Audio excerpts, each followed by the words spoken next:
Hello everyone. आज हम जो शुरू करेंगे वो है पार्ट 3 ऑफ बायोलॉजी चैप्टर 8। उसका नाम है रेस्पिरेशन एंड सर्कुलेशन। ऑलरेडी हमने इसके 2 पार्ट कवर कर लिए हैं, जिसमें फर्स्ट पार्ट में हमने इंट्रोडक्शन दिया था, जिसमें respiratory surfaces of plant and different animals के बारे में बात किया था। सेकेंड में हमने जो बात किया वो respiration related organs in the human body के बारे में बात किया। आज जो पार्ट है, थर्ड पार्ट, वो असली पार्ट जहाँ शुरू होता है वो है 8.3 से। ये रियल पार्ट है जहाँ पे हम रियल रेस्पिरेशन के बारे में समझेंगे और जानेंगे कि क्या क्या चीज़ें उसके अंदर होती है। उससे पहले अगर आप लोग ने वो वीडियो नहीं देखे तो पहले आप वो वीडियो देख लिए, और वो वीडियो आप जाके देख सकते हैं यूट्यूब पे, यस सर करिज्मेटिक केमिस्ट्री के ऊपर। जाइए चैनल पे, वहाँ पे सब्सक्राइब का बटन दबाइए और बेल आइकॉन भी दबाइए, जिससे हमें सपोर्ट हमेशा आप लोग का मिलता रहे। आते हैं अपने चैप्टर पे। तो स्टार्ट करते हैं। What is respiration? फिर से हम लोग यही पढ़ लिए हैं, वापस से इंट्रोडक्शन में किया था। Respiration is a biological process involving exchange of gases between the atmosphere and the lungs. ठीक है, तो ये हम लोग ऑलरेडी जानते हैं। And it results in the formation of ATP. एक सेकेंड। It includes following processes. A है ब्रीदिंग, बी है एक्सटर्नल रेस्पिरेशन, सी है इंटरनल, और फोर्थ है सेलुलर रेस्पिरेशन। आज जो हम पार्ट कवर करेंगे वो है एक्सटर्नल रेस्पिरेशन से रिलेटेड। ठीक है, ये सब पार्ट हम लोग कवर कर लेंगे। स्टार्ट करते हैं।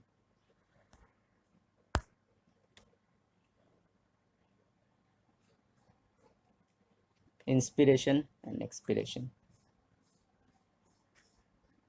अब breathing, it is a physical process by which gaseous exchange takes place between the atmosphere and the lungs.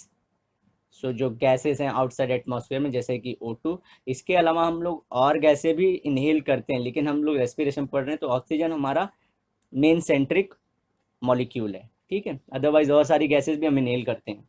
It involves inspiration and expiration. So breathing मतलब क्या? साइंटिफिकली 2 प्रोसेस, एक है इंस्पिरेशन और दूसरा है expiration. Both these steps involve parts of the thoracic cage, ribs, sternum, sternum heart के ऊपर रहता है, इंटरकोस्टल मसल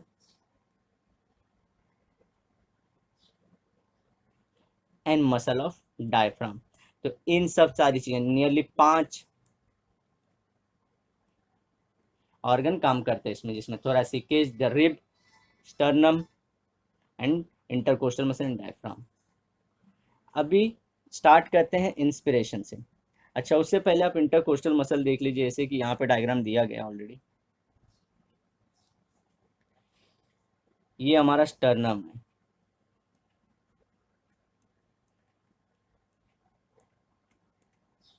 और ये जो कर्व सेक्शन है ये डायफ्राम है।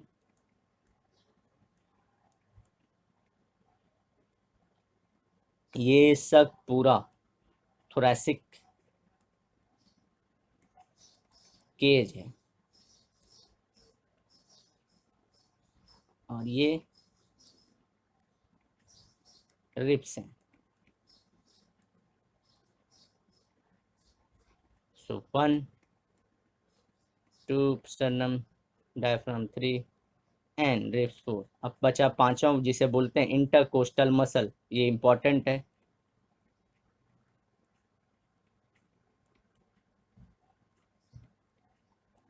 ये जो येलो पार्ट है ये इंटरकोस्टल मसल है, जो रिब्स के बीच में रहता है।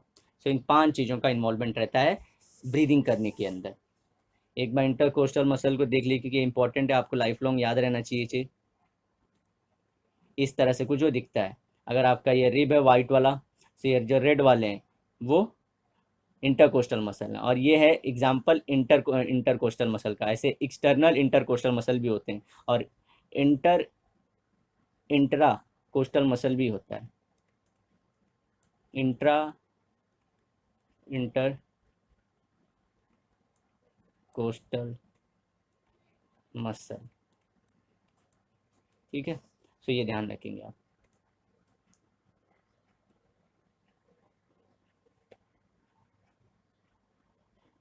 अब स्टार्ट करते हैं इंस्पिरेशन से। During inspiration the atmospheric air is taken into the lungs. It occurs due to the pressure gradient. Pressure gradient मतलब क्या? Pressure difference. प्रेशर ग्रेडियंट का मतलब होता है प्रेशर डिफरेंस।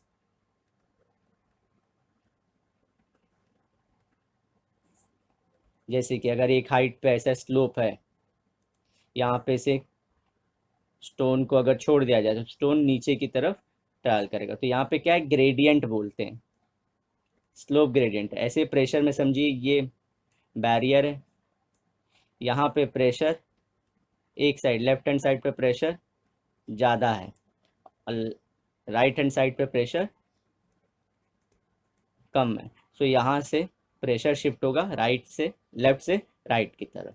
ठीक है, इसे प्रेशर ग्रेडियंट बोलते हैं। और ये जब तक दोनों प्रेशर सेम ना हो जाए, यहाँ से प्रेशर ट्रांसफर होता रहेगा, इसे ही बोलते हैं pressure gradient. Form between the lungs and the atmosphere. तो ये प्रेशर ग्रेडियंट कहाँ पे फॉर्म हुआ? हमारे लंग्स जो हमारी बॉडी के अंदर है और एटमॉस्फेयर के अंदर। कैसे होता है ये हमें देखना जरूरी है। It is the active process. अच्छा, एक्टिव प्रोसेस का मतलब क्या होता है? जनरली बायोलॉजी में आपको जब एक्टिव प्रोसेस है तो आपको ध्यान रखना है कि इसका मतलब है एनर्जी यूज़ होती है, इसमें एनर्जी यूज़ होती है। जैसे कि ये स्लोप से ही, अगर मैंने जैसे बता दिया स्लोप से पत्थर गिरना है तो ये डायरेक्ट ग्रेविटी के अंदर, स्लो ग्रेविटी की वजह से गिरेगी, नो एनर्जी रिक्वायर्ड। लेकिन यहाँ पे एक्टिव प्रोसेस तो यहाँ पे एनर्जी रिक्वायर्ड होगा। In which diaphragm becomes flat and goes downward. ये सब इंपॉर्टेंट लाइन है जिसे आपको याद रखना है कि इसमें क्या हो जाता है, जो डायफ्राम है हमारा वो फ्लैट हो जाता है और वो नीचे की तरफ जाता है। दूसरा चीज, the external intercostal muscle contracts, so the ribs and sternum move upward and outward. तो दो टाइप की मूवमेंट करते हैं ये, अपवर्ड एंड आउटवर्ड। मतलब क्या, एक सेकंड ये रब कर देता हूँ।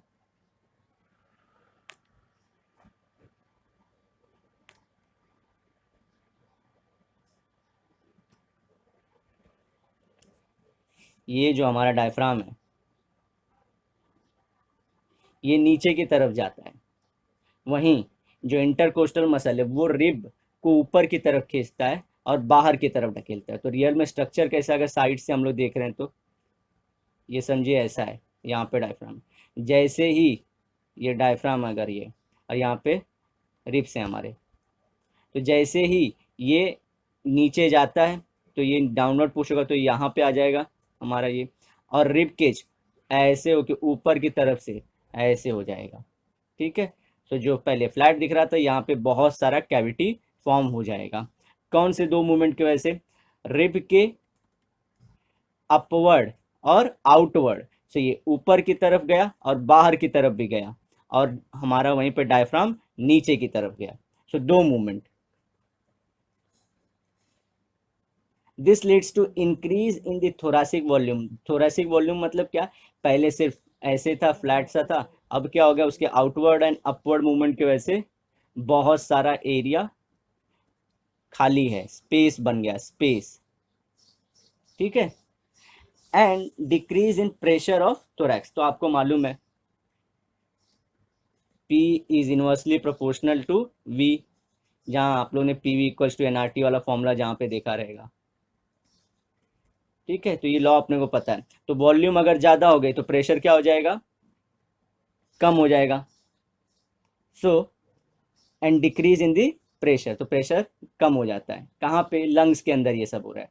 To equalize the flow, to equalize the low pressure inside the lungs, air from the atmosphere rushes into the lungs. अब क्या हुआ, ये लंग्स के पास हमारे प्रेशर कम हो गया और आउटसाइड एटमॉस्फेयर में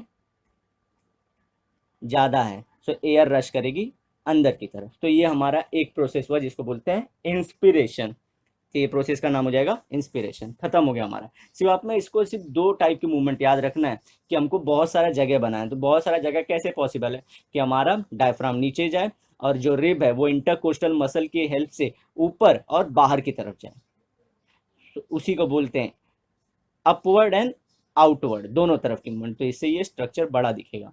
अब एक्सपीरेशन में क्या होगा, एक्सपीरेशन मतलब हमको हवा बाहर निकालनी है। During expiration the thorax contracts causing air to be exhaled. इसमें क्या होता है, थोरैक्स कॉन्ट्रैक्ट होता है मतलब वो श्रिंक होता है, दबता है और एयर को बाहर निकालता है। द डायफ्राम रिलैक्सेस, अब जब डायफ्राम रिलैक्स हो जाएगा, वो पहले कॉन्ट्रैक्ट हुआ था, कॉन्ट्रैक्ट होके कैसा हो गया था, फ्लैट हो गया था, वो मूवमेंट कैसा था, downward. So it pushes upward, अब वो फ्लैट के बजाय कैसा हो जाएगा, वो ऊपर की तरफ आ जाएगा और कर्व्ड हो जाएगा, डोम शेप हो जाएगा। The intercostal muscle also relax, तो इसमें पूरे रिलैक्स हो जाते हैं, डायफ्राम भी रिलैक्स हो रहा है और इंटरकोस्टल मसल भी रिलैक्स हो जाते हैं। और इसके वजह से कहाँ पे ये कैसे होगा, उसका जो हमारा अपवर्ड और आउटवर्ड का उल्टा, इनवर्ड अंडर की तरफ आएगा और डाउनवर्ड छोटा हो जाएगा। तो जो हमारा पहले ऐसे नॉर्मल स्ट्रक्चर रहा होगा, ये रिब होंगे और यहाँ पे हमारा फ्लैटेंड डायफ्राम, तो ये क्या हो जाएंगे, रिलैक्स होके छोटे से हो जाएंगे। सो यहाँ पे क्या हो जाएगा, अचानक से वॉल्यूम कम हो जाएगा, so it cause A decrease in volume और उससे वजह से इंक्रीज इन प्रेशर। तो अब यहाँ पे प्रेशर ज़्यादा है तो एयर कहाँ पुश कर दी जाएगी, बाहर की तरफ, तो रशेस आउट। ये हमारा एक्सपीरेशन खत्म। सो इंस्पिरेशन और एक्सपीरेशन हम समझ चुके हैं। So one respiration and one expiration is one breath. तो आपको ये याद रखना है कि एक बार हवा इनहेल कर लें और फिर एक बार हवा एक्सहेल कर दें, इसे कहा जाता है वन ब्रीदिंग। सो हम लोग ब्रीदिंग कर चुके हैं, अब आगे बढ़ते हैं। सो देखिए वहाँ यहाँ पे वही डायग्राम बताया गया है कि ये अपवर्ड मूव करता है। जनरली आप याद कर सकते हैं ये एरो से कि एरो डाउनवर्ड है तो हमारा डायफ्राम भी डाउनवर्ड जाएगा, वहीं पे रिब को उसको अपोजिट जाएगा, वो ऊपर जाएगा और आउटवर्ड जाएगा। अगर एयर को आउट जाना है तो हमारा डायफ्राम भी आउटवर्ड ऊपर की तरफ ही दिखेगा, तो दोनों के डायरेक्शन सेम होंगे। अभी हम जो बात कर रहे हैं वो है एक्सटर्नल रेस्पिरेशन की। अब एक्सटर्नल रेस्पिरेशन मतलब क्या, एन एल्वियोलस, तो हमको मालूम है टर्मिनल ब्रोंकियोल्स के पास जो बहुत ग्रेप लाइक जो स्ट्रक्चर बनते हैं उसे क्या बोलते हैं, एक सिंगल यूनिट को बोलते हैं उसके एल्वियोलस, और बहुत सारे रहेंगे तो एल्वियोलाई बोलते हैं उसे। Consist of a layer of simple squamous epithelium resting on a basement membrane. ये बेसमेंट मेम्ब्रेन किसका था, कनेक्टिव टिश्यू का।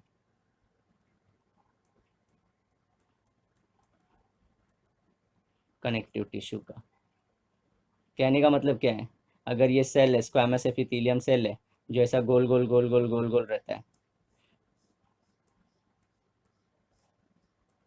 तो ये एक बेसमेंट मेम्ब्रेन पे रहता है, ऐसे एक बेसमेंट मेम्ब्रेन उसके नीचे की तरफ रहता है जो कनेक्टिव टिश्यू से बना होता है। सो वो वही बात कर रहे हैं। It is intimately associated with a dense network of capillaries, तो ये इसके आजू बाजू में क्या रहता है, बहुत सारे छोटे छोटे कैपिलरीज रहते हैं, पतले पतले। The capillary wall is also made up of simple squamous epithelium, दोनों सेम सेल से बने हुए हैं।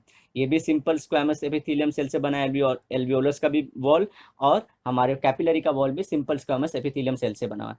Again it is resting on a thin basement membrane, तो ये दोनों के बीच में वही एक ही बेसमेंट मेम्ब्रेन है जो है कनेक्टिव टिश्यू, यहाँ पे कोई अलग से बेसमेंट मेम्ब्रेन नहीं है। Both the layers have similar structure and are thin walled, जो एक कैरेक्टरिस्टिक होना चाहिए एफिशिएंट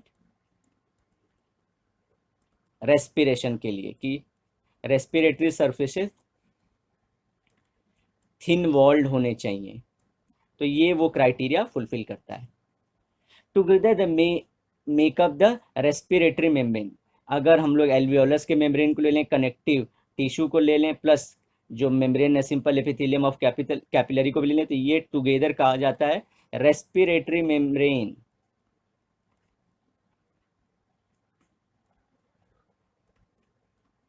ठीक है, through which gaseous exchange occurs between the alveolar air and blood।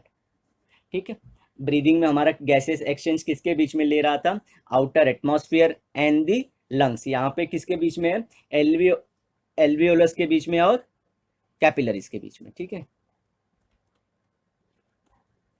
अब diffusion of gases will take place from area of higher partial higher partial pressure to an area of lower partial pressure. Partial मतलब क्या, comparatively, comparatively जो higher है और comparatively, ठीक है। सो दोनों में से जहां पे एरिया मतलब जहां पे प्रेशर ज़्यादा होगा वहां से मूवमेंट होगी लो पार्शियल प्रेशर की तरफ। Under the partial until the partial paper pressure in the two region reaches equilibrium, जब तक कि दोनों इक्वल ना हो जाए। समझिए यहाँ पे 80 mm का है, यहाँ पे 40 mm का है, तो जब तक दोनों के 60-60 mm के ना हो जाए तब तक यहाँ से 80 से प्रेशर ट्रांसफर होता रहेगा 40 की तरफ।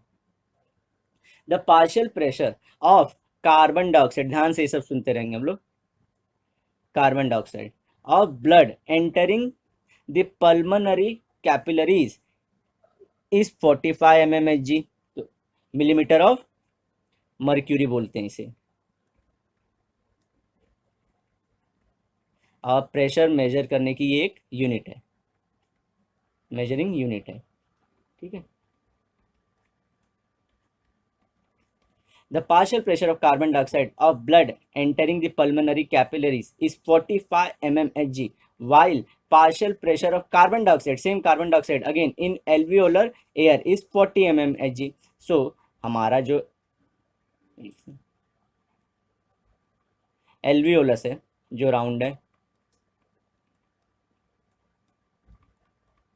और जो यहाँ पे इसके सराउंडिंग में बहुत सारी ब्लड कैपिलरीज हैं,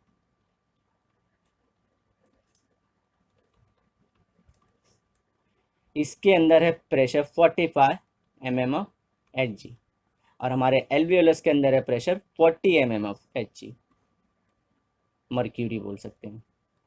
सो हायर प्रेशर ग्रेडियंट कहाँ है, बाहर की तरफ है कैपिलरीज में, लोअर कहाँ पे है, अंदर की तरफ। तो यहाँ से कार्बन डाइऑक्साइड किसके अंदर घुसेगा, एल्वियोलस के अंदर घुसेगा, तो इनवर्ड मूवमेंट होगी, ठीक है। So due to this difference carbon dioxide diffuses from the capillaries into the alveolus, ठीक है, ये समझ चुके हम लोग। Similarly partial pressure of oxygen, अब यहाँ पे ऑक्सीजन बोल रहा है, ध्यान रखिए, वहां CO2 की बात कर रही थी। In blood in pulmonary capillaries, pulmonary capillaries मतलब क्या, ये हार्ट से रिलेटेड है, इसलिए इन्हें पल्मोनरी कहा जाता है।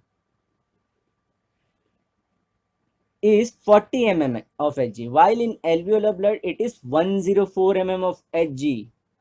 किसका प्रेशर यहाँ पे O2 का रहता है। Due to this difference oxygen, अब यहाँ पे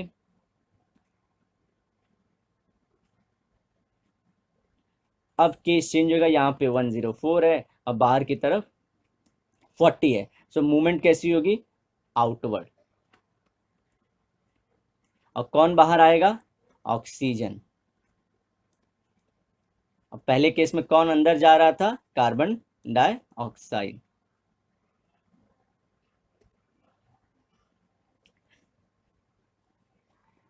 यही यहाँ पे डायग्राम के थ्रू बताया गया है कि देखिए ये हमारी किसकी सिंपल स्क्वैमस सेल हुई, एल्वियोलस की। और यहीं पे ये जो येलो सेक्शन है पूरा, ये कनेक्टिव बेसमेंट मेम्ब्रेन है, ये बेसमेंट मेम्ब्रेन है।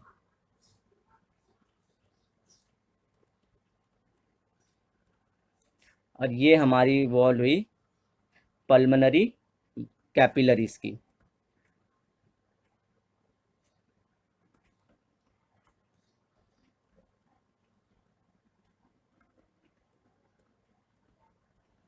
और ये इसके आगे क्या है, फिर से कनेक्टिव बेसमेंट मेम्ब्रेन, और ये दोनों मिलके टुगेदर क्या फॉर्म करते हैं, रेस्पिरेटरी मेम्ब्रेन। और ये पूरे सेल को, ये जो बेसमेंट मेम्ब्रेन की यहाँ से पूरे को क्या बोलते हैं, पल्मोनरी कैपिलरी। सरफेस फ्लूइड है, सरफेस फ्लूइड क्या होता है, ये मॉइस्चर प्रोवाइड करता है। Oxygen diffuses into the RBC, lungs ने एयर ले लिया है और आरबीसी के अंदर दे रहा है। आरबीसी के अंदर कौन होते हैं, हीमोग्लोबिन Hb। अब यहाँ से carbon dioxide diffuses into alveolus, तो यहाँ से कार्बन डाइऑक्साइड अंदर जा रहा है, और ये जो हमारा रहेगा, ये जो ऑक्सीजनेटेड ब्लड है, ये हार्ट के थ्रू जाएगा, वहां से वो पूरे बॉडी में पंप कर देगा, और फिर कलेक्ट करके वापस से जिसमें ऑक्सीजन छीन ली गई, जिसमें ऑक्सीजन नहीं है, जिसे बोला था डीऑक्सीजनेटेड ब्लड, वो लेके आएगा वापस से यहाँ पे लंग के पास, वापस से एयर फिल करेगा, और ये सर्कल चलता रहेगा। अभी हम इंटरनल भी कर लेते हैं, इंटरनल रेस्पिरेशन देखते हैं इसके अंदर क्या है। The two main components of blood involved in transport of respiratory gases like CO2 and O2 are RBC and the plasma। ठीक है, एक बार इनका भी समझ लेते हैं, आरबीसी प्लाज्मा, आपको सिर्फ फटफट करवा देते हैं।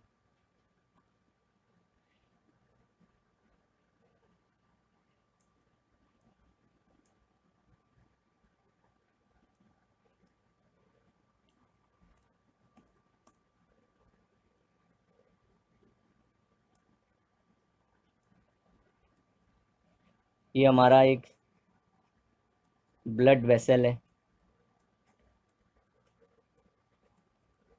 ये इसके वॉल हैं जिसकी ज़रूरत नहीं हमें। यहाँ पे ब्लड प्लाज्मा है, जो ये बीच का पूरा जोन है, ये ब्लड प्लाज्मा है। ठीक है, क्योंकि ब्लड प्लाज्मा प्लाज्मा दोनों अलग होता है। प्लाज्मा होता है वाटर कंपोनेंट ऑफ ब्लड होता है, लेकिन ठीक है, यहाँ पे हम जनरलाइज करके ही पढ़ लेंगे। तो इसके अंदर रहते हैं WBC, ब्लड प्लाज्मा के अंदर, फिर RBC, फिर प्लेटलेट्स, ऐसे सब ब्लड सेल्स रहते हैं। और ये जो RBC है, इसके अंदर बहुत सारे हीमोग्लोबिन होते हैं, और हीमोग्लोबिन का क्या काम रहता है? ऑक्सीजन कैरी करना। ठीक है, तो अब आप स्ट्रक्चर समझ चुके हैं कि ब्लड वेसल में आरबीसी कहाँ पर रहता है, आरबीसी के अंदर हमारा HB रहता है, जिसे बोलते हैं हीमोग्लोबिन। अब ट्रांसपोर्ट ऑफ, इसमें दो ट्रांसपोर्ट आएंगे, transport of oxygen and transport of CO2, दो ट्रांसपोर्ट सिस्टम इसमें हम पढ़ेंगे हम। तो पहला शुरू करते हैं, transport of oxygen. Of the total oxygen transported only 3% is transported in a dissolved state while by the plasma, the remaining 97% is bound by the hemoglobin। मतलब क्या?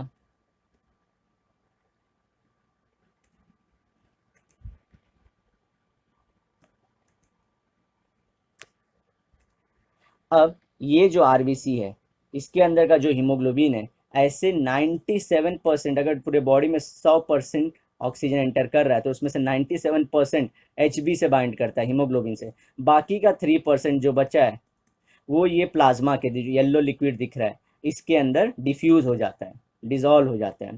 ठीक है, तो वो यही बताने की कोशिश कर रहा है कि जो 97 है वो कैरी करता है आरबीसी और HB, अब बाकी का 3% वो प्लाज्मा में डिजॉल्व हो जाता है, bound to the hemoglobin present in the RBC।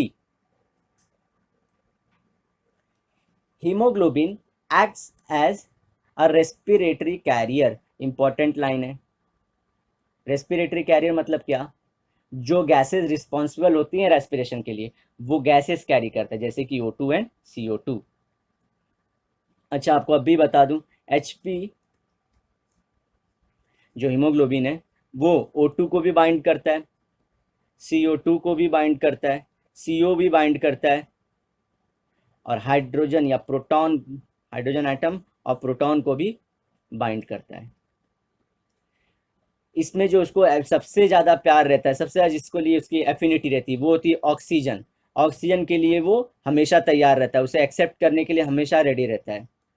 अब बाकी सब के लिए एफिनिटी उसकी कम होती है। वहीं पे CO2 तो एज अ नॉर्मल फंक्शन है उसका, कि वो, जैसे हम आगे पढ़ेंगे कि रेस्पिरेटरी गैसेस जब एक्सचेंज करता है, जब वो O2 दे देता है तो CO2 बाइंड कर लेता है, वो ठीक है। लेकिन जब कार्बन मोनोऑक्साइड HB से अटैच हो जाता है, वो रेस्पिरेटरी डिजीज पैदा करता है,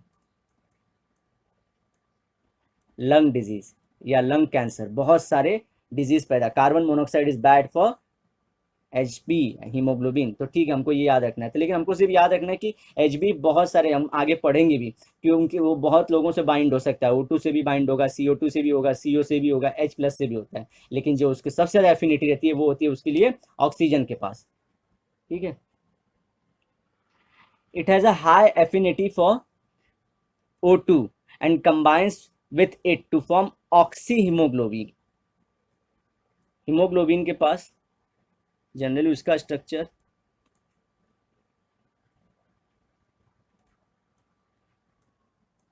ये हमने समझने के लिए यहाँ पे किया है कि जैसे कि ये एक हीमोग्लोबिन का स्ट्रक्चर है,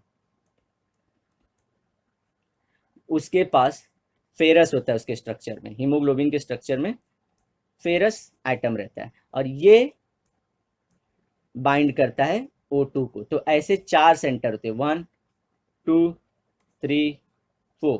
सो ये 4 मॉलिक्यूल ऑफ O2 को एब्जॉर्ब करता है एक हीमोग्लोबिन का molecule.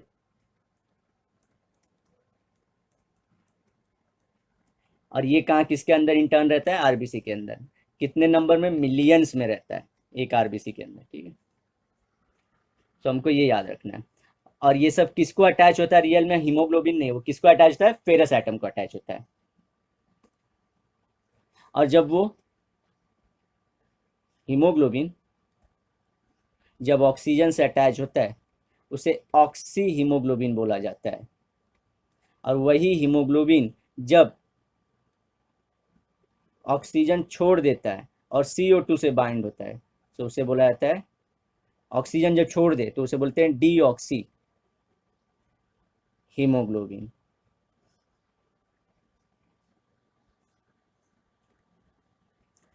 Theoretically, one molecule of Hb has 4 Fe2+ ion, each of which can pick up a molecule of oxygen. So एक Hb का मॉलिक्यूल 4 मॉलिक्यूल ऑफ O2 उठाएगा, बनाएगा Hb लिखने के लिए 4O2, सिर्फ लिखने के लिए ऐसा, और इसका नाम क्या हो जाता है? Oxy haemoglobin. ठीक है, अभी ये oxy haemoglobin is transported from lungs, क्योंकि ये कहाँ किसके पास से इसने ऑक्सीजन लिया? लंग्स के पास से, एल्वियोलस के पास से। अभी हमने वो स्ट्रक्चर देखा। ठीक है, टू द टिश्यू, टिश्यू कहाँ पे? वेरियस बॉडी टिश्यू के पास लेके जाता है जहाँ पे इसका यूज होता है वेरियस फंक्शन करने, परफॉर्म करने के लिए। सो अगर टिश्यू को पास जाएगा तो क्या करेगा? अपना O2 उसे दे देगा, where it readily dissociates to release O2, और यहाँ पे हो जाता है वो ब्रेक हो जाता है और Hb+4O2, और ये 4O2 कौन ले लेता है? टिश्यू ले लेता है। टिश्यू मिलके क्या बनाते हैं? ऑर्गन, जैसे कि हमने स्टार्टिंग के वीडियो में सब करके देखा है। ठीक है, और इसे इस फ्री Hb को क्या बोलेंगे? Deoxy haemoglobin.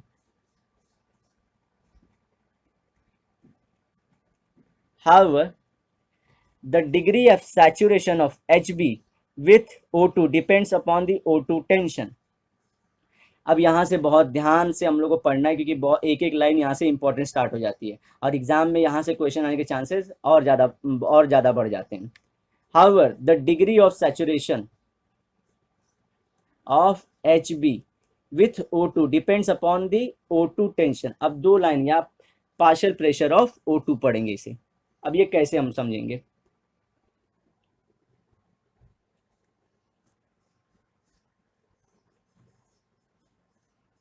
अगर समझिए 100 मॉलिक्यूल ऑफ Hb हैं, सो ये कितने मॉलिक्यूल ऑफ O2 ले सकते हैं? 400। ठीक है, सो अगर ये 100 Hb 400 O2 उठा लें तो इन्हें बोलेंगे सैचुरेटेड, कंप्लीटली सैचुरेटेड। अब जितनी उसकी कैपेसिटी थी वो फुल हो चुकी है, उसे बोलेंगे सैचुरेट हो चुका है। कौन? Hb किससे सैचुरेट हो चुका है? ऑक्सीजन से। ठीक है, और वहां पे टेंशन ऑफ O2 क्या बोल रहा है? मतलब क्या? कितना ऑक्सीजन प्रेजेंट है, अमाउंट ऑफ ऑक्सीजन प्रेजेंट। हम लोग एग्जाम्पल समझते हैं कि समझिए लंग्स है, लंग्स में 1000 मॉलिक्यूल ऑफ ऑक्सीजन है, लेकिन अब हमको पता है सिर्फ नंबर ऑफ हीमोग्लोबिन सिर्फ कितना है, फॉर एग्जाम्पल के लिए ओनली 100। सो उसमें से ये कितने उठाएगा, सिर्फ 400। बाकी 600 क्या रहेंगे, वो यूज जो ऑक्सीजन है O2 वो ऐसे ही वैकेंट पड़े रहेंगे। ठीक है, और Hb को कितने बाइंड होंगे, सिर्फ 400। सो Hb अगर 400 O2 मॉलिक्यूल को बाइंड हो जाते हैं वो सैचुरेट हो जाते हैं। और ये जो O2 का पूरा अमाउंट है उसे बोला जाता है टेंशन, क्योंकि ये गैस है। सो गैस हैज अ प्रेशर, इसलिए इसको समझने के लिए क्या बोलते हैं, partial pressure. Partial pressure of O2। तो अब आप लोग को समझ जाना चाहिए कि हमेशा जो पार्शियल प्रेशर ऑफ O2 रहेगा वो ज़्यादा रहता है। वहीं सैचुरेशन ऑफ Hb अलग टर्म है और अमाउंट ऑफ ऑक्सीजन प्रेजेंट होना अलग टर्म है। 100% सैचुरेशन इज रेयर, लेकिन रियलिटी में क्या होता है, हीमोग्लोबिन पूरे 100 के अपने जो रहता है 100% करीबन अचीव नहीं करता। Maximum saturation of 95 to 97% is at PP partial pressure of O2, जहाँ पे कितना रहता है 100 mm ऑफ Hg। तो जैसे प्रेशर है तो इसे किस में लिखेंगे, mm ऑफ Hg में। तो इसका मतलब क्या, हीमोग्लोबिन नियरली 95 to 97% ही पूरा उठा पाता, बाकी उसका 2-3% वो उतना ऑक्सीजन लेके जा नहीं पाता। किसमें, हमारे नॉर्मल प्रैक्टिस में जब हमारी बॉडी फंक्शन करती है तो वो पूरा 100% जो हमारा हीमोग्लोबिन है अपने चारों आर्म्स को पूरा नहीं फिल कर पाता, पूरा ऑक्सीजन से फिल नहीं करता। अगर समझो बहुत सारे ऐसे मिलियंस में तो कुछ तो ऑक्सीजन नहीं लेके जाते because of some bodily reasons.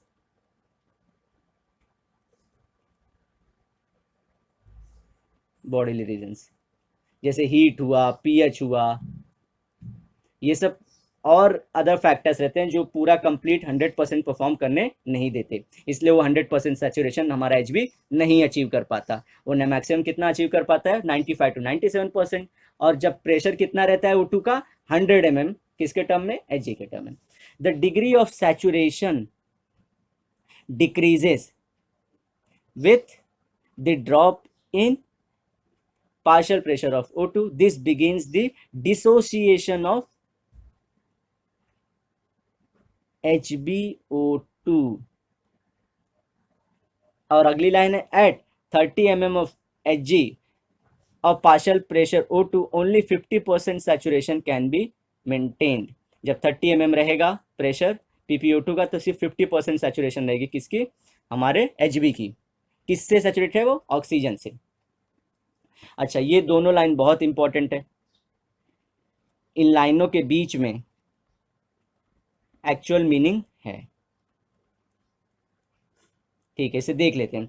Degree of saturation decreases with the drop in PpO2। अब ये कहने का मतलब क्या होता है, समझिए।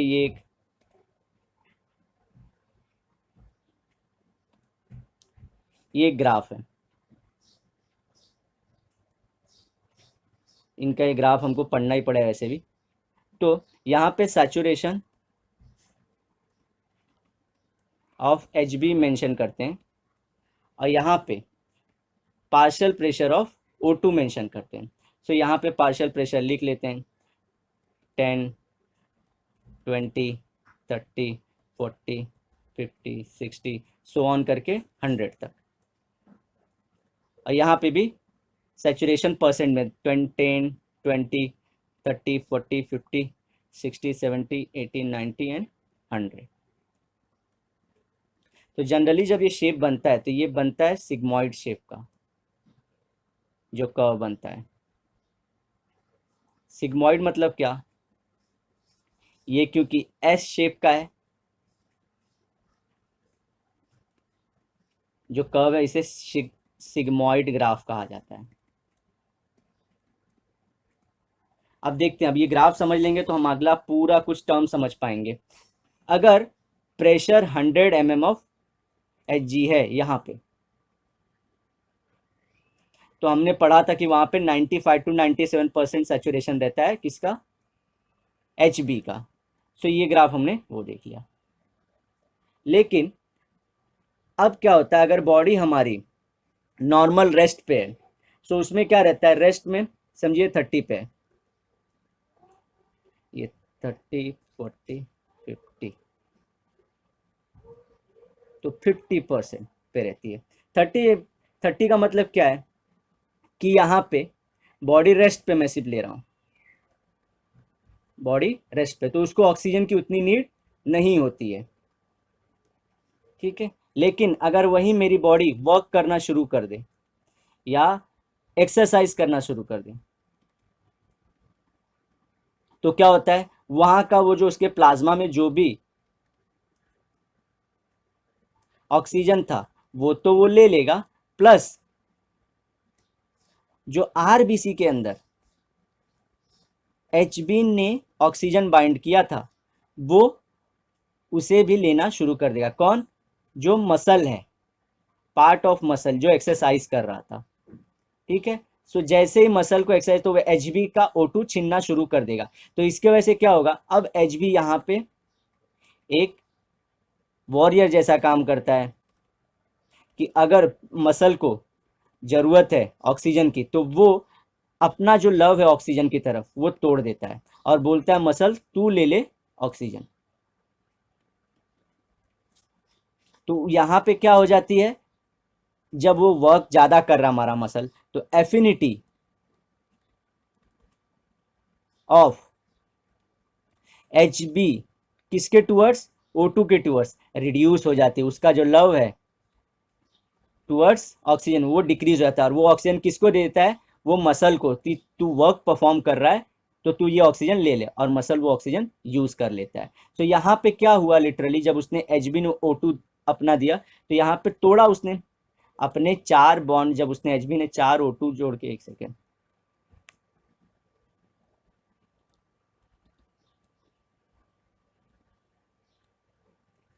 एचबी ने अपने 4 O2 जब जमा करके रखे थे, उसने उसमें से देना शुरू कर दिया, तोड़ के देना शुरू कर दिया, और ये तोड़ने को क्या बोलते हैं, डिसोसिएशन। ठीक है, और ये एक बार ये ग्राफ फिर से देख लेते हैं, यहाँ पे समझ लेते हैं कि हमने 30 ही क्यों लिया, टिश्यू को 30 पे क्यों लिया, टिश्यू को हमने या मसल को 100 पे क्यों नहीं लिया।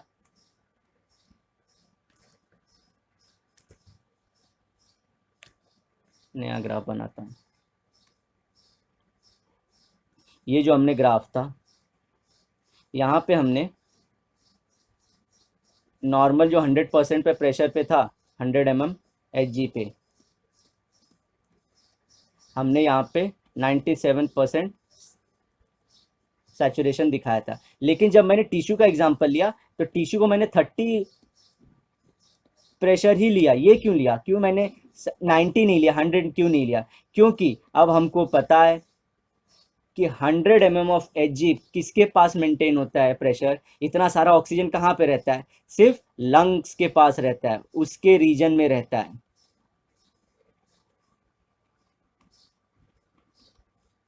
और जब लंग्स से, जब हमने पढ़ा था, जब वो पल्मोनरी आर्टरीज को ब्लड दे देता है, जब ऑक्सीजन दे देता है, उसके बाद जो हमारा हार्ट है वो पूरी बॉडी में पंप करता है, हमारी पूरी बॉडी के अंदर से पूरे पार्ट्स में हमारा ऑक्सीजनेटेड ब्लड जाता है। अब इतने दूर तक जाते जाते, अगर समझे ये पार्ट में, हमारे पैर के पार्ट में मसल है, वहां पे thigh muscle,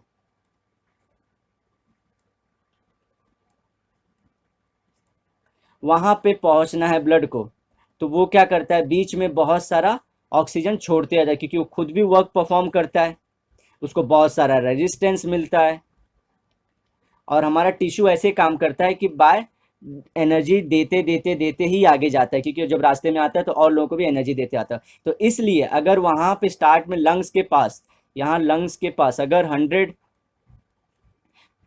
mm of Hg pressure था, किसका, O2 का, ले तो जाते जाते थाइस के पास वो 30-40 ही रह जाता है। तो इसलिए मैंने 30 का एग्जाम्पल लिया था, और 30 के बाद मैंने बताया था कि उसमें 2 कंडीशन बताई थी, कि अगर ये सिग्मोइड ग्राफ है तो यहाँ पे नॉर्मली वो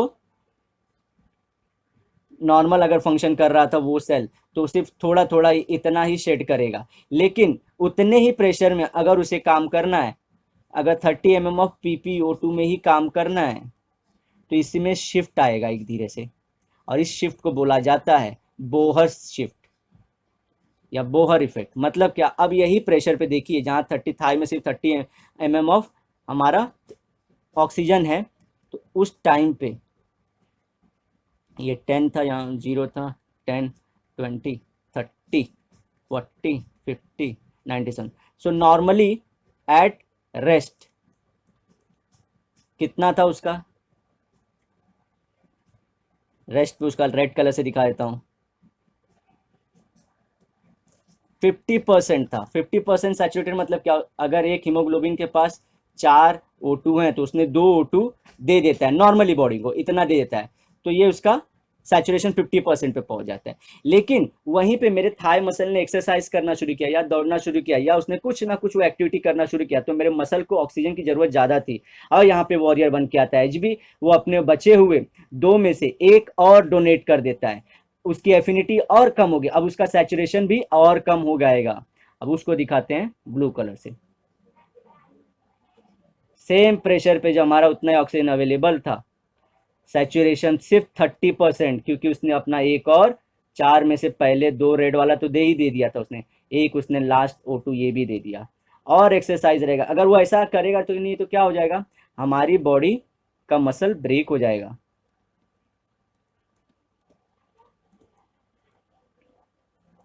और जिससे आपको इंजरी आ सकती है, फटीगनेस आएगी, मसल फटीगनेस आएगी। सो इस तरह से काम करता है। तो इसमें हमने जो डॉट डॉट ड्रॉ किया, इसे क्या बोलते हैं, बोहर इफेक्ट।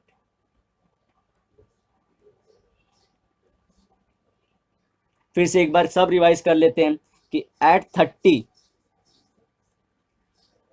PpO2 पे हमारी बॉडी रेस्ट करते रहे, तो हमारी जो सैचुरेशन है HB की विथ किससे, O2 से, वो 50% रहेगी। लेकिन उसी प्रेशर में उतने ही ऑक्सीजन में अगर वो वर्क परफॉर्म करना शुरू कर दे, तो उसको ऑक्सीजन की नीड बढ़ जाती है, और वॉरियर बन के आता है HB, और वो सैचुरेशन अब कितना है उसके पास HB का, सिर्फ 30% सैचुरेटेड है वो।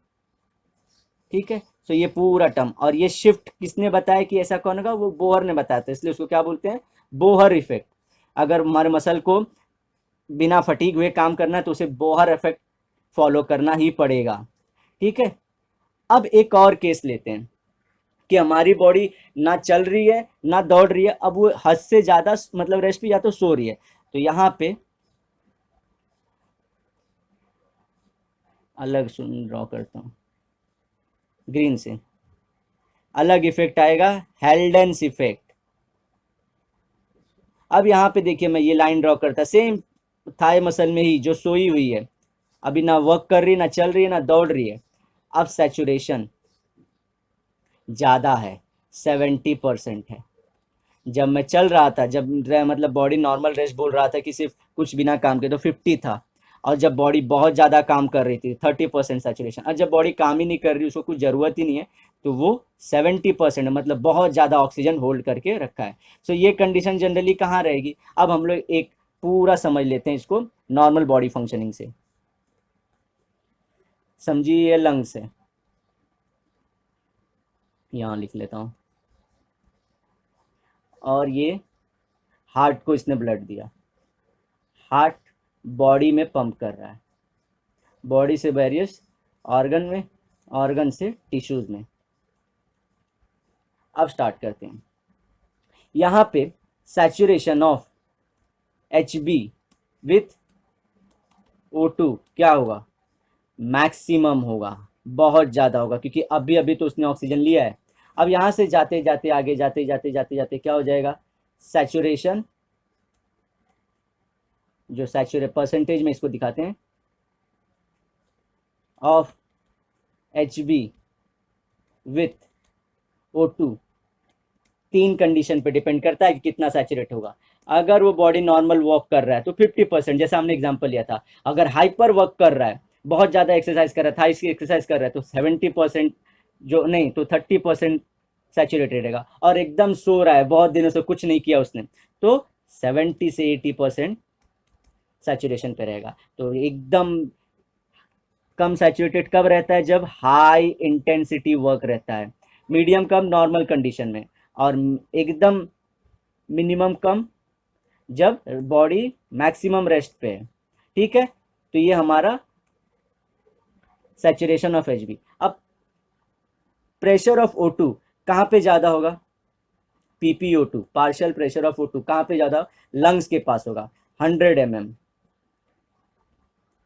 ऑफ Hg होगा। वहीं पे वो दूर दूर दूर दूर जाता रहेगा तो प्रेशर भी क्या होगा? डिक्रीज होता जाएगा। और इसमें आता है दो इफेक्ट, एक होता है बोहर इफेक्ट और एक होता है हेल्डेंस इफेक्ट।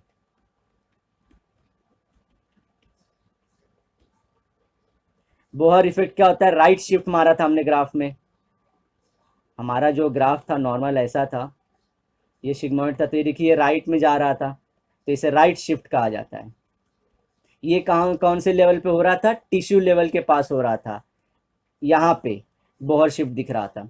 और वहीं पे हेल्डेंस इफेक्ट कहाँ दिख रहा था? लंग्स के नज़दीक वाले जोन में दिख रहा था। लंग्स के नज़दीक कौन सा था? हेल्डेंस इफेक्ट था। वहीं पे टिश्यूज के नज़दीक था बोहर्स इफेक्ट। दोनों उल्टे हैं। बोहर इफेक्ट राइट इफेक्ट डालता है, हेल्डेंस इफेक्ट जो हमारा है लेफ्ट शिफ्ट मारता है, ये राइट शिफ्ट मारता है। और नॉर्मल वाला बीच में रहता है, हमको मालूम है कि वहाँ पे कितना कितना रहना चाहिए। सो ये सब हमने अब कर चुके हैं। अब आगे पढ़ेंगे हम लोग तो हम लोग को पढ़ने में हेल्पफुल रहेगा। चलते हैं अभी। अब degree of saturation decreases with drop in PPO2, this begins the dissociation of HBO2। मतलब क्या? वही जो हमने पहले डिस्कस किया था। जैसे जैसे लंग्स से समझो, यहाँ से ये लंग्स के पास PPO2 है, लंग्स के पास। अब जैसे जैसे लंग्स आगे बढ़ रहा है, मूवमेंट कर रहा है, टिश्यूज के पास जाना चाह रहा है, तो वैसे वैसे क्या होगा? वो जो रहेगा डिक्रीज होता जाएगा, जो क्योंकि ऑक्सीजन देती है तो प्रेशर कम होती जाएगा। तो प्रेशर कम हो रहा है मतलब क्या हो रहा है? थोड़ा थोड़ा HBO2 भी अपना तोड़ रहा है। और HBO2 को टूटने को क्या बोलते हैं? डिसोसिएशन। और हमने दो अलग कंडीशन की तो बात ही कर ली वहां पे, जब बॉडी एकदम मैक्सिमम रेस्ट पे और बॉडी मैक्सिमम वर्क कर रही है, तो मैक्सिमम वर्क पे था बोहर इफेक्ट, और मिनिमम और मतलब हद से ज्यादा रेस्ट पे था हेल्डेंस इफेक्ट।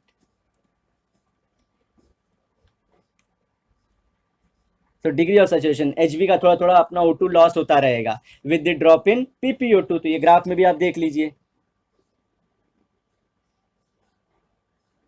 यहाँ पे तो रहता है ये प्लेट्यू है, यहाँ से नहीं, यहाँ देखते हैं, यहाँ पे हमारा 60 था, ये 80 था, ये 40 है, तो यहाँ पे 60 है। और कम करते हैं, 30 है, 30 हो रहा है। तो जैसे जैसे हमारा जो प्रेशर डिक्रीज होता जा रहा है, यहाँ से प्रेशर डिक्रीज होता जा रहा है, वैसे वैसे सैचुरेशन भी डिक्रीज होती जाती है। At 30 mm Hg of PPO2 only 50% saturation can be maintain. तो ये आप लोग को याद करने वाली चीज है, ये बॉडी में ऐसा होता है।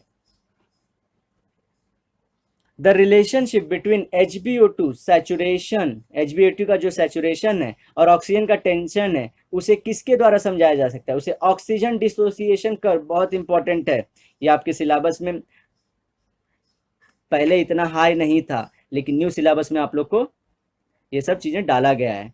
ठीक है, ऑक्सीजन डिसोसिएशन कर्व आ जाएगा, उसके थ्रू हम लोग समझा सकते हैं। This oxygen haemoglobin dissociation curve is a sigmoid curve, जैसा कि मैंने बताया था एस शेप है इसलिए सिग्मॉइड का है। It's shift towards right due to increase in किस किस के?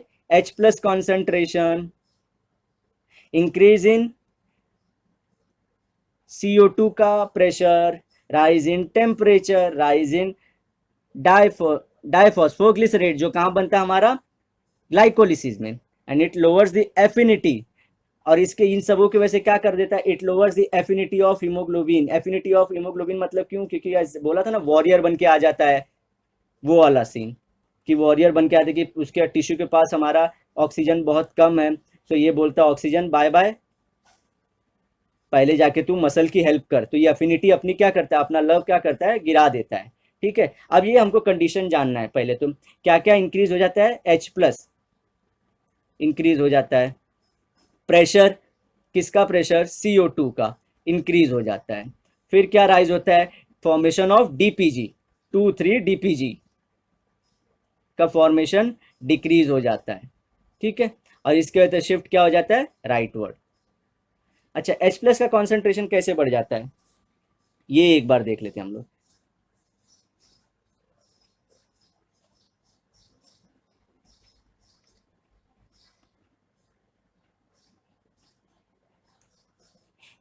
जो हमारी टिश्यू है,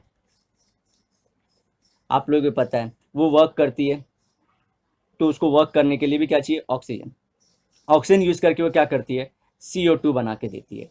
अब ये CO2 H2O के साथ जुड़ता है और बनाता है H2CO3। अब ये H2CO3 स्टेबल नहीं होता हमारी बॉडी में, तो ये क्या बनाता है, ये स्प्लिट होता है H plus plus HCO3 minus में, और ये H प्लस जो रहता है इसको बोलते हैं increase in H plus concentration.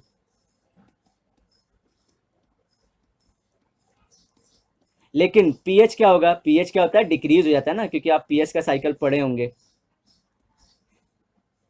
ये ऐसा वाला बीच में 7, जब हम पीछे पीछे जाते हैं, जब हम बोलते हैं एसिडिटी बढ़ती है, तो मतलब क्या, नंबर कम होते जाता है। तो हमारे केस में क्या, H प्लस बढ़ रहा है, H प्लस बढ़ना क्या होता है, एसिडिटी का बढ़ना होता है। H प्लस जब भी बढ़ेगा एसिडिटी बढ़ती है, और हम पीएच स्केल में क्या आते हैं, पीछे की तरफ जाते हैं, तो पीएच क्या होगा, इसका मतलब डिक्रीज हो जाएगा। तो H प्लस इंक्रीज होता है और वहीं पे पीएच डिक्रीज हो जाता है। ठीक है, अच्छा ये H पर बना कैसे, ये H2CO3 के डिसोसिएशन से, लेकिन H2CO3 कैसे बना, CO2 के बनने से। ये CO2 कैसे बना, क्योंकि टिश्यू ने वर्क परफॉर्म किया, उसने ब्रीथ किया, मतलब उसने भी ब्रीथ किया, तो मतलब ब्रीथ करना हम लोग ऐसे एज कैसे बोल सकते हैं, नॉर्मली यूज करें, अदर मतलब उसने भी काम किया, तो उसने CO2 रिलीज किया। तो अब आप लोग सब समझ पा रहे हैं कि CO2 का कॉन्सेंट्रेशन, तो इसकी वजह से CO2 का कॉन्सेंट्रेशन बढ़ा, तो इसका वजह से क्या बढ़ेगा, प्रेशर भी बढ़ जाएगा, क्योंकि जितना ज़्यादा मॉलिक्यूल उतना ज़्यादा प्रेशर, तो increase in PP of CO2, उसके वजह से क्या हुआ, हमारा H प्लस का कॉन्सेंट्रेशन इंक्रीज हो गया, पीएच क्या हो गया, लेकिन वहीं पे डिक्रीज हो गया। अच्छा, और आरबीसी में क्या होता है, हमारे ग्लाइकोलाइसिस में DPG का मॉलिक्यूल फॉर्म होता है 2,3। तो ये सब क्या परफॉर्म करते हैं, ये सब की वजह से क्या होता है, राइट शिफ्ट लेता है, राइट शिफ्ट किसमें होता है, सिग्मोइड ग्राफ में होता है, सिग्मोइड ग्राफ में। सिग्मोइड ग्राफ कौन सा ग्राफ था हमारा, oxygen dissociation curve, dissociation curve. अच्छा, ये शिफ्ट क्यों मारा, क्योंकि ऑक्सीजन जो था वो तो PP ऑफ O2 तो सेम ही रहने वाला टिश्यू में, एक्स्ट्रा ऑक्सीजन कौन देने वाला था, हाई, हमारा जो एक्स्ट्रा ऑक्सीजन देने वाला था हीमोग्लोबिन देने वाला था, तो हीमोग्लोबिन ने ऑक्सीजन दे दिया, तो उसकी वजह से क्या हो गया, उसका सैचुरेशन डिक्रीज हो गया, उसकी एफिनिटी टुवर्ड्स ऑक्सीजन डिक्रीज हो गई। ये सब आपको कॉम्बिनेशन क्या क्या डिक्रीज हो रहा है, ये आप चाहिए तो टेबल बना के कर लीजिए, अभी फिर से उसको बना के बता देता हूँ। राइट शिफ्ट के लिए मैं बता रहा हूँ सब, रीजंस क्या है उसके लिए। पहला, एक्सरसाइज और मसल वर्किंग बोल सकते हैं, उसकी वजह से क्या हुआ, CO2 का कॉन्सेंट्रेशन इंक्रीज हो गया, pressure, partial pressure of CO2, क्योंकि मॉलिक्यूल ज़्यादा होंगे तो CO2 का बढ़ जाएगा। इसकी वजह से हमने जाना कि H2CO3 ज़्यादा बन गया, H2CO3 के बनने से H प्लस कॉन्सेंट्रेशन बढ़ गया, पीएच क्या हुआ हमारा, डिक्रीज हो गया। ठीक है, और हमारा किसका मॉलिक्यूल बना था, 6,2,3-DPG। तो ये सब रीजंस थे क्या करने के लिए, राइट शिफ्ट करने के लिए। राइट शिफ्ट का इफेक्ट क्या होगा, पहला इफेक्ट, HB का सैचुरेशन डिक्रीज हो जाएगा, affinity of H be towards किसके H2, ये भी क्या टूवर्ड्स O2, ये भी क्या हो जाएगा, डिक्रीज हो जाएगा। और ये इफेक्ट को क्या बोलते हैं, बोहर इफेक्ट और शिफ्ट। तो ये सब चीज आपको ध्यान रखना है। चलते हैं अपने पेज पे।